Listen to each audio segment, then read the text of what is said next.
మరి ఈ జ్ఞానం ఎక్కడి నుంచి వస్తుందంటే ప్రతిదీ లేఖనాల్లో నుంచి.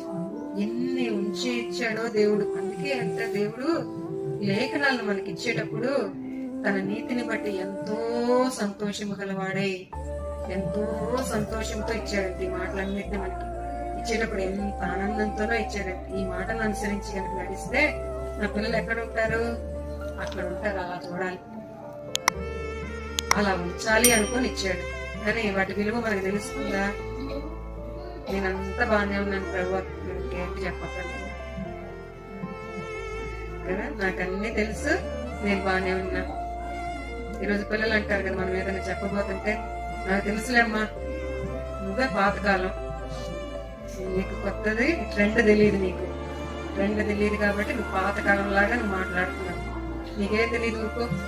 లేదా పిల్లలు మన ఇళ్ళలో పిల్లలు అలా అనేవాళ్ళు అంతే, వాళ్ళు అంటున్నారని మనం అంటున్నావు. దేవుడిని కూడా మనం అదే అంటున్నాం. ప్రభా ముందు ప్రభా నీకన్నీ నువ్వు చెప్పినట్టే చేస్తే ఎలాగవుతుంది? చుట్టూ చూడు అందరు ఎలా ఉన్నారో. నువ్వు చెప్పినట్టే చేస్తే ఏమంటారు?